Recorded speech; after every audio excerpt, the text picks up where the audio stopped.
Bonjour à tous et bienvenue dans un nouveau Parole d'expert. Je suis avec Guillaume Pinte, CEO de l'OP, Office des propriétaires. Alors Guillaume Pinte, nous allons parler aujourd'hui de gestion locative. Première question, c'est quoi une gestion locative? Plus exactement, c'est quoi un gestionnaire de biens? Alors un gestionnaire de biens, c'est une personne qui va se substituer du propriétaire vis-à-vis des locataires pour toutes les démarches administratives et pour la gestion comptable de son bien. Alors ça coûte combien de faire appel à un gestionnaire de biens? Alors évidemment, tout dépend de la taille du portefeuille, mais on a des gestionnaires qui travaillent déjà pour des propriétaires qui ont un bien. Et ça coûte plus ou moins 8% du loyer perçu tous les mois.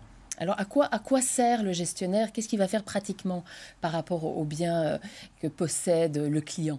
Alors le gestionnaire va évidemment gérer le bien au quotidien, donc il va avoir les contacts avec le locataire régulièrement, veillera à ce qu'il y ait une bonne perception des loyers et des revenus, une bonne perception des charges, et veillera également aussi à ce que le bien soit géré de façon la plus optimale possible pour dégager une plus-value à terme lorsque le bien sera éventuellement revendu ou transmis à la génération suivante. Parce que quels sont finalement les petits défauts des clients? Qu'est-ce qu'on ne fait pas en général quand on loue un appartement? Qu'est-ce qu'on oublie régulièrement? Alors évidemment, le gros point classique qui revient à chaque fois, c'est l'oubli de l'indexation annuelle du loyer, ça c'est très clair.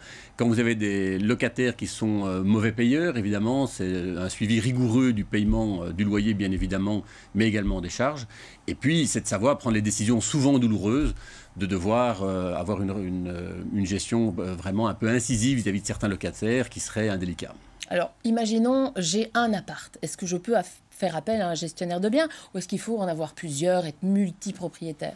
Non, certainement. À l'OP, l'immense majorité de nos clients ont entre 1 et 3 appartements. Donc vraiment, ce sont des personnes qui travaillent, qui n'ont pas le temps de suivre la perception des loyers, faire les indexations, veiller à ce qu'il y ait une intervention qui soit faite chaque fois qu'il y a un petit souci dans l'appartement.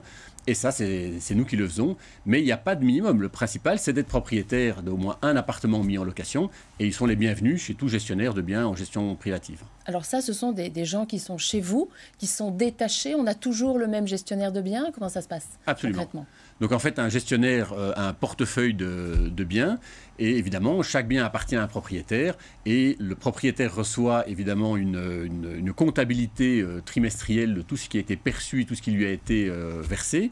Et il a un contact privilégié avec son locataire. Son locataire, bien sûr, passe par le propriétaire, mais il a un contact avec le propriétaire régulièrement quand il le souhaite. Alors j'imagine que vous avez des propriétaires qui ont un bien.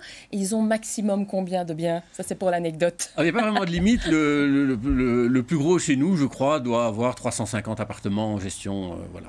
Ça, c'est quand même une grosse gestion alors. C'est une très grosse gestion, très dédiée. Et voilà. Mais ce sont généralement des sociétés qui ont, ou des compagnies d'assurance qui ont évidemment des patrimoines conséquents.